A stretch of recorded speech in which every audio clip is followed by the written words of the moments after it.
My 9-year-old son has high-functioning ASD.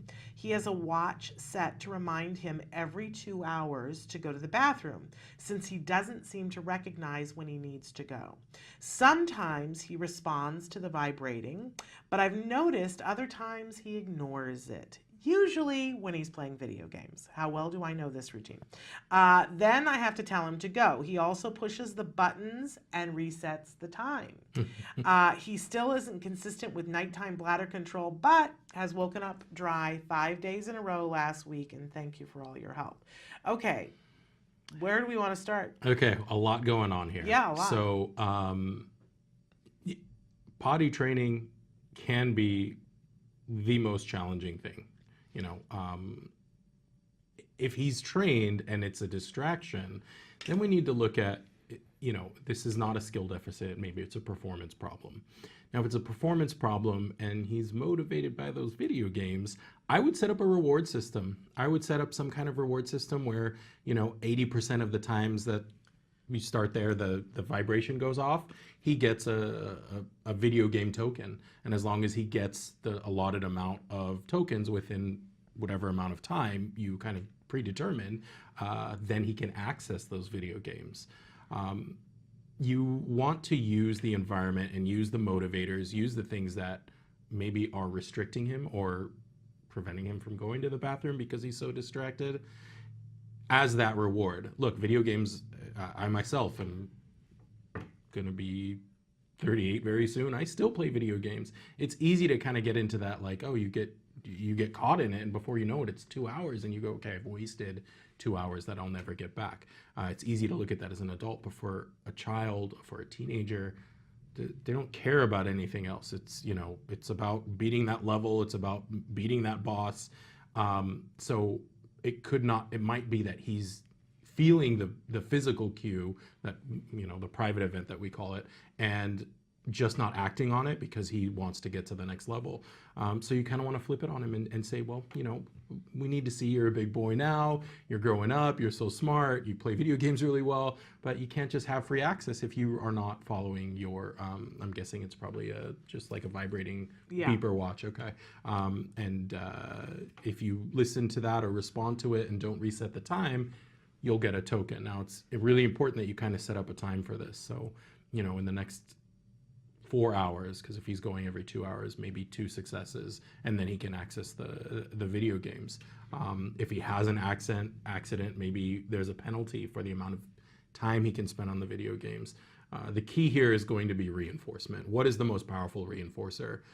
Because it sounds like it's not necessarily skill deficit, and he is waking up dry, but just getting distracted or ignoring it altogether. It could also be that when it goes off, he feels it vibrate, but he's not feeling like I really need to go, and then he kind of resets it and waits and then has an accident. The key is teaching him it doesn't matter what you actually feel inside, is you need to follow this for now until that stimulus basically gets paired with that private event, and making sure we have a powerful, powerful motivator. So for me, the hardest part about this is, and believe me, I have a 15-year-old who right now is in the other room playing a video game. So I know what this is like, right? But the hardest part is going to be that you have a routine right now where your child plays video games, right? And now we have to change up that routine a little bit, because having free access to the video games will make it meaningless if he gets the token giving him video game time. So, you know, you have to sort of, every time you guys did this with me, what I would have to do is set up a circumstance in which we would just like be very busy. Like maybe we would, you know, take a couple of day trips, we'd go to museums or something where there's a break in what the routine has been, and now we come back and the first thing he does is go to the video game, and I go, okay, you know, well, in order to get the video game, but he's been weaned off of it a little. In order to get the video game, you have to get this many tokens, and when you're dry for this many time and go to the bathroom.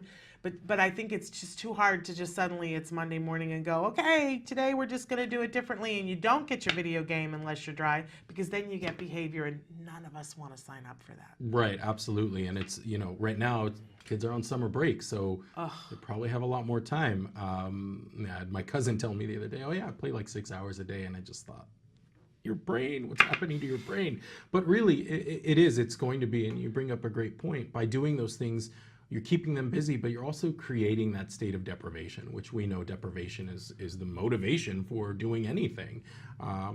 So that keeping them busy with school starting up, you know, in the next couple of weeks, depending on where you are, that environment is automatically already changing. And I don't know how the school works with you, but if you can set this up at the school, where he, you know, gets the tokens at school, and then when he gets home, he can have the video game time. Right. So it's that state of deprivation is occurring while he's at school when it would naturally occur. Right. But the tokens are being delivered. So as soon as he gets home, if he got the tokens and didn't have any accidents, then he can play the video games for.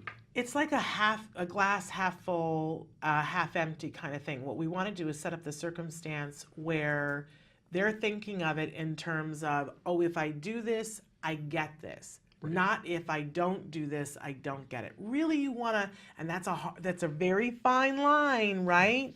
But we want to set that up so that it feels like this is easy. Mm-hmm. As long as I do this, I get what I want. Right. We are kind of we're living in times where it's all about punishment. It's all about do this or else. If you don't do this, you're going to lose out on this.